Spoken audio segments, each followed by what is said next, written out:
Welcome, everyone, to episode 58 of 1 Hour, 1 Decision, 1H1D. I am Chris. And I am Tom. And we take 60 minutes and play a random game on Xbox Game Pass and decide, do we want to watch kindling things? Or do we want to let it burn? I don't know. That was probably the weakest one we've done so far. But anyway. You weren't committed, so I wasn't committed. It's true. That's fair. In this episode, we're going to be talking about Firewatch by Campo Santo. This was a request from our listener Stu from the Midweek Mix-Up crew. And this game came out back in February of 2016. I play this on the PC, as usual. And on the PC, it was 4 gigabytes, Tom. What about you? 3.2 gigabytes on the Xbox One. Hey, wow. Well done, Campo Santo. You guys did it. Made it smaller on the Xbox. Now, what kind of game is this? So, yours is correct. But I tried to have a little bit more fun with it. Yep. First person, story focused, choose your own adventure game. Yeah, that's accurate. I just put first person adventure game. I just cut all the fluff that you did. Yeah, added. That's what I said. I was like, I've got a lot of extra words, but you know. Yeah. But let's talk about that game loop. What do you got? Explore the world, stop fires, ? And chat with your boss. That's a definite. Yeah. I put progress through each day running tasks while learning about the protagonist. Yes. Yeah. So to each his own, right? Well, I mean, if one of your daily tasks is stop fires, then we agree. Yeah. Well, we were stopping fires by yelling at some kids. Hey, put away those fireworks. Those are illegal here. That's right. Let's get into what we liked about this game. Yes. Why don't you start, Chris? Sure. I will say this is actually a very pretty game. Even from the beginning, like when they started the game starts off with just like a lot of text, and you're kind of like you pointed out, like almost like a choose your own adventure. In the middle of the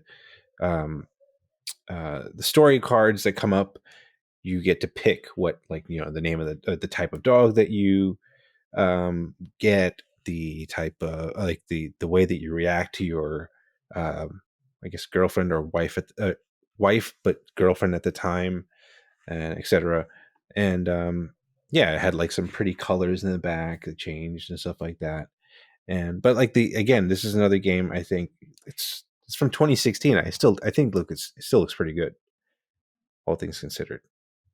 I have that on my list of likes as well. That I agree, the colors, the atmosphere, and you hinted on it there. I really enjoyed the narrative and the teaching you the basics of the game kind of intercut.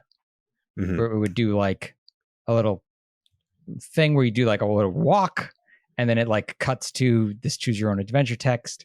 Then it like cuts back forward and back, and does a good job of like just walking you through the basics of the game. That's true. While at the same time telling you the story, and you have some control over that, which is, I think, pretty cool. Although, to be fair, like, I think the very first text that you saw in the game, I didn't know you had to like press A. So I was like, did the game crash or something like that? So I was a little confused about that. But then, we got through it and we kept going. I will also say, since it is first person game, you can see your feet, and that's always a plus. They're really there. Your feet are really there. You're not a ghost person. No, I'm happy for that. What about you, Tom? Anything that you want to bring up there about you likes? I thought, the banter was good. Just the dialogue in general was good and interesting. Right. which, since it is such a story heavy game, like it's good that is engaging and interesting to listen to. Yeah. Otherwise, you wouldn't have much of a game, I guess. That's true. Because otherwise it would just be pretty much a walking simulator. And Yes. With no personality, that would be really, really bad. I agree with you. The story, the dialogue, everything was very good. I like even that opening sequence, like just even reading through that text was. I think you hinted at this too. It was like especially as someone that's in a relationship, like, with my wife and all this stuff, but it really hit home. Like just like the fact that he's seeing his wife struggle with this illness and like how he's dealing with it. And then actually you even choose that too, right? I think he gets upset and like he can either keep her home with him or put her in like assisted living assisted living facility. And there's just like stuff like that. I was like, wow, like they hit you, like it reminded me of like Up in that way, like that kind of like opening sequence. Like it was just like you go through this entire relationship of these people, and you're you see like the like down not downfall, but like just the erosion of this relationship too, in a way. And it was sad. It was sad to see that. And but I think they did a good job, just like with text, and they kept it. It was a tight text, right? It wasn't like it wasn't overly wordy. It was good.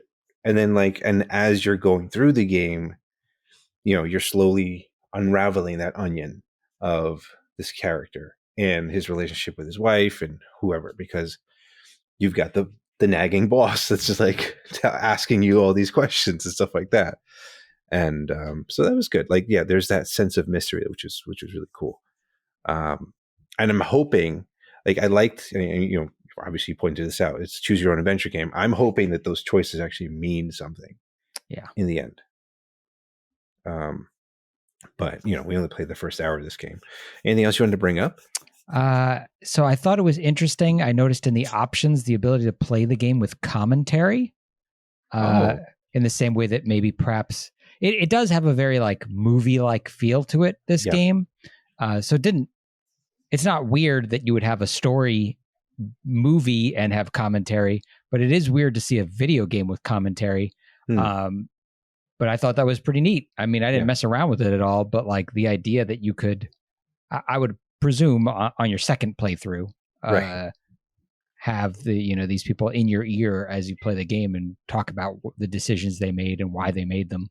Yeah, like that is interesting. I know. I remember there's a couple other games that did do this. Now, of course, when I'm like, because the commentary, obviously, like to your point, you got the DVD commentaries and Blu-ray stuff where the directors talk about all that stuff. So yeah, as actually you and I have done a little bit of game design way back when. I'm sure it'd be interesting to hear the choices that they made for certain scenes and stuff like that, why they thought that the player would, or maybe this is why they forced the player to do this, etc., whatever. What else? Anything else that you want to bring up? I thought it was funny that the radio voice name, her name is Delilah, and that makes me think of the nighttime radio host Delilah, who helps you through your problems and things. As far as I know, I mean, I don't really listen to the radio anymore, but yeah, it's because we're not on it anymore. That's too bad. Yep, that's what happens. No longer have a vested interest. And I also thought it was cool that they, as my hour started to draw to a close, they started to insert some intrigue into the game. There's a bit about the tower getting ransacked. You overhear a phone call that you're not supposed to overhear. Right. And it's like, okay, there's some meat on these bones. Like there's something going on here. Did you get to the part where there was like someone kind of on the top of a hill looking down at you? Mm-hmm. That was kind of creepy. Indeed. Yeah, so we'll see. But those are what we liked. How about we talk about what we didn't like about this game? Why don't you start, Tom? It's funny that you mentioned the heaviness of that intro, Yeah. I put that down as my first dislike. But I did put an asterisk next to it that maybe this is a pro. Like, Yeah. it was a good story bit, but it also is like, it's a real heavy way to start a game. In the same way that you said, like Up, it's like, Yeah. oof, like, okay, like I thought this was supposed to be a feel good kids adventure, movie. Yeah. Yeah. And we're gonna deal with his wife dying within the first 5 minutes. Spoilers, Tom. Yeah, well, if you haven't watched Up by now, I don't know what to tell you. Also, it's in the first 5 minutes. Like, I ruined the whole movie. But yeah, so like right away, this game hits you in the gut, and it's like, oof, like this is a lot to deal with, within the first few minutes of starting a game. I mean, to be fair, there have been other games like The Last of Us. The Last of Us is like a perfect example. Yes. I stopped playing that game after that prologue. I'll tell you that. Like, that was, I couldn't deal with it after that. I was like, nope. I could see that. And but I will also say, maybe this is the point, like to you, I just kept getting lost in the forest. Like, I would look at the map. I didn't know where the heck I was going. Like I guess, yes, you have a compass and a map. So like, kind of like Sea of Thieves, but I don't know. I didn't get my bearings on where I was. Like, I mean, thankfully the tower was fairly visible throughout my walkabout in the forest. But yeah, I was just like running around in circles a lot of the times. I was like, I think I legitimately did that. I think I walked in a circle. I was like, oh, I'm back at the tower. I wasn't supposed to go this way. So yeah, that was a little frustrating for me. But yeah, what else? You had some things here about being not intuitive. Yeah, the controls to me didn't feel very intuitive. I was pressing the wrong buttons a few times.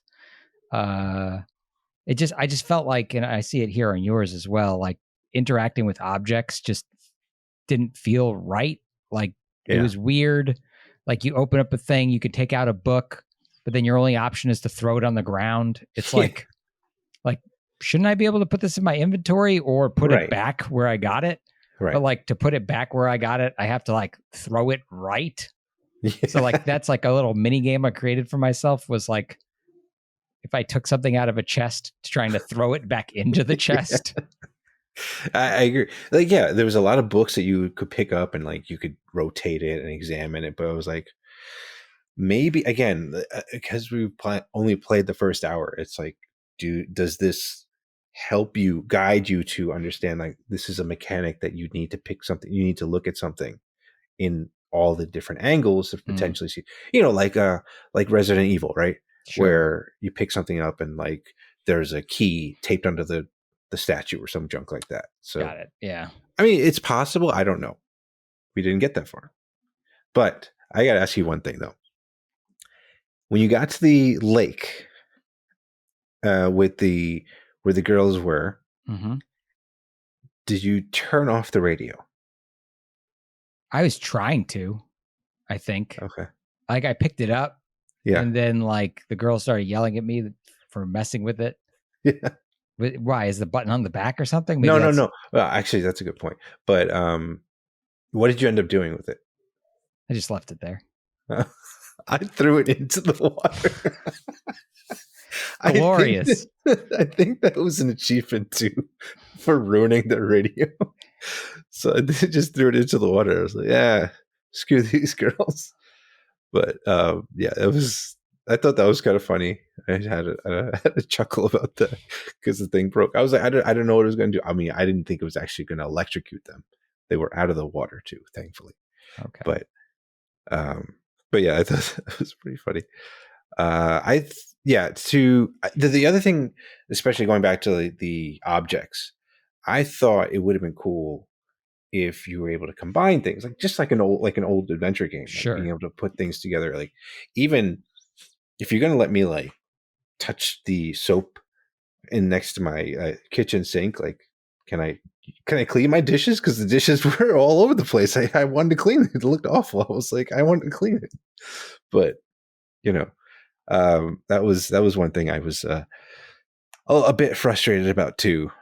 But Yeah, it it's seems weird like because you can pick up a bunch of items as you're traveling through the world, and mhm. then they will appear in the tower, like, you know what I mean, like certain things. But some Right. things will and some things won't, and it's just Yeah. like, why do these things have that mechanic attached to them, but these other things don't? Right. Yeah. So it was like, yeah, I think you hold down the B button to like store it in your inventory. And there was like one of the chests, or not the chests, the boxes, there was a piece of food. I mean, okay, they told me not to eat it because it was really old, but it's like, why couldn't I keep that? You know what I mean? Like that seems like something that I would potentially need. And like, I mean, going back to the tower, they have you had this canteen or whatever, right? Why couldn't I fill it with water and put it with me? Like, I mean, I guess it's not a survival game in a sense, but Yeah. it is more focused on the story. But then don't let me interact with it. I don't know. Like, It to me, it just seemed like arbitrary, and it mhm, didn't. There wasn't a clear line of like, why can you pick this up and why can't you pick, right. or you could pick everything up, but you can't do things with a lot of them, and other Yeah. things you can. Yeah. Is there least? I Oh, did wait. have one other thing that Yeah. gripe, which is Yeah. that it bothered me that I was unable sometimes to respond on the radio fast enough. Hmm. And that happened to me primarily when I was like interacting or trying to interact with other objects at the same time. Okay. And then Delilah calls me, and you have like only a certain amount of seconds or whatever to respond to her. Yeah. And I couldn't get there fast enough or whatever. And then it just drops that dialogue thread. Hmm. And I felt like, okay, like if the whole point of the game is for me to like interact and do this, back and forth walkie-talkie conversation, you should give me Hmm. more time or infinite time to respond almost, or at least until the next story beat happens. Yeah. Um, or at least Or or like, yeah, pause it because I'm right. interacting with Yeah, objects. yeah, exactly. I Like don't know. where like I feel like he could have been like, hold up a second, or she can like call you back and be like, hey, just want to let you know, like, they could have done something like that to bring that whatever dialogue back into the scenario. But Yeah. you know, it is what it is. I think this is a fairly small studio, so Yeah. it's fine. And the urgency to respond like sometimes makes sense, I think, Yeah. but it's like the moment has passed for a witty retort, kind of thing. And it's like, well, yeah, I mean, in the real world, that happens too. True. Yeah, that's true. Anything else you want to bring up, or should we go to our notables? Other notables here? I am fresh out of cons. Do you have any more cons or No, no? I'm good. I'm good. Okay.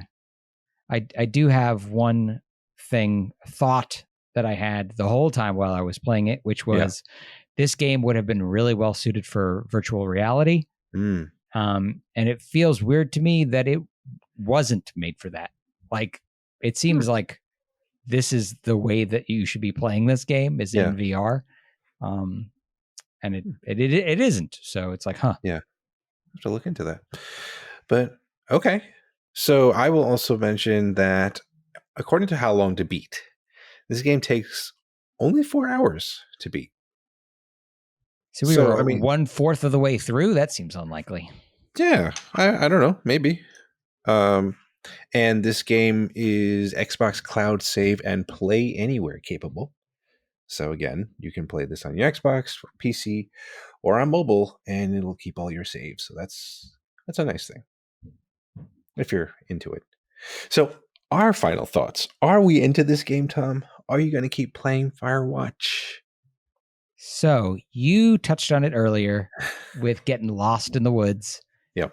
And I really, honestly, I spent too much time looking at the map trying to figure out where I was going and where I was and where I was going.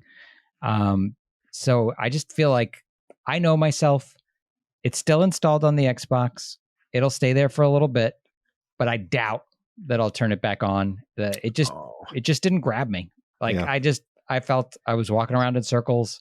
I was frustrated by the fact that I couldn't respond fast enough while trying to figure out why I'm interacting or not interacting with objects. I was just like, I don't know.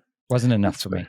me. That's fair. I mean, I will say, I mean, like I mentioned earlier, also the story definitely got me, and it kept me going, it kept me wanting to keep playing, even though I was getting lost a lot in the forest. The like you and I talked about the intrigue, the kind of mystery stuff that was happening, and the fact that I want to know if those choices I made earlier on in the text and stuff like that actually affect the ending that you get, or the way that people interact with you later on in the game. That's what is interesting. And the fact that also I found out that it's only 4 hours to beat. Like, I'm like, all right, let me try to play this game a little bit longer. I have to admit, when you said it was only 4 hours, I was like, well, I only have to get through more hours of it. See, honestly, and there we go again. 4 hours, right? 4 hours is like VR time. Like, that's how long a VR game would take to beat. I'm surprised that you're right, though. I'm surprised it didn't go to VR. Are you sure? I'll admit that I didn't do a lot of research on it, but it does, as far as I know, it's not available in VR. Okay. It is. Let me put a little asterisk on my answer and say, if at some point in the future I find out that this is playable on VR and I have the ability to get access to it, yeah, I might give it another shot. I just looked it up. There is a VR mod, which means I need to have it on PC, and so that ain't gonna happen anytime soon. Not we'll anytime see. soon. We'll see. Maybe. Yeah. Maybe if I upgrade my PC and all that, we'll see. Yeah. We're all waiting for that, Tom. We're all waiting. Yeah, well, let's talk when graphics cards aren't what they cost right now. Yeah. So those are our thoughts. Let us know what you think of the game. We all know what Stu thinks, because he thought this game was excellent. So, and like I said, I'm going to give this a go. But follow us and say hello on Twitter at TC1H1D, or shoot us an email at TC1H1D@outlook.com. Check out our next streams on Twitch at twitch.tv/1H1D. Stop on by, chat with us if you want. Tom will not talk, but that's okay. That's not the point. And if you're watching this podcast on YouTube, send us a comment down below, and we promise to respond and read them in that order. So, and as always, we are part of the QTB network, and if wrestling is your thing, check out Double DQ Wrestling Podcast with Enzo and Biggs at quitthebill.com/Double DQ. So, Double Dairy Queen? Double Dairy Queen. Why not? We're disqualified. It's probably what it actually is. That's right. But Tom, we got to find out what we're playing next. And hey, as always, you can send us a note and let us know what game we should play on Game Pass. It's true. We like the Surprise Me button. Surprise Me has surprised us with a lot of roguelites, but that's okay. But we're going to give this a go. For this next episode, what are we going to play, Tom? Let's find out. Here we go. Okay. Ember. EMBR. Is that the firefighting multiplayer one? I think so. Yeah. Isn't that funny? Kind of cute. So we play a game about watching out for fires. Now we're going to actually put them out. How appropriate. There we go. That was a great segue, wasn't it? Look at that. Good job, Surprise Me button. Well done. I'm into it. Okay, so that's our next game that we're going to be playing. Ember, EMBR. Hopefully that's the way to say it. It's got to be. Embers are little fires. Yeah. So thank you so much, everyone, for tuning in, and we will catch you on the next one. Thanks, everybody.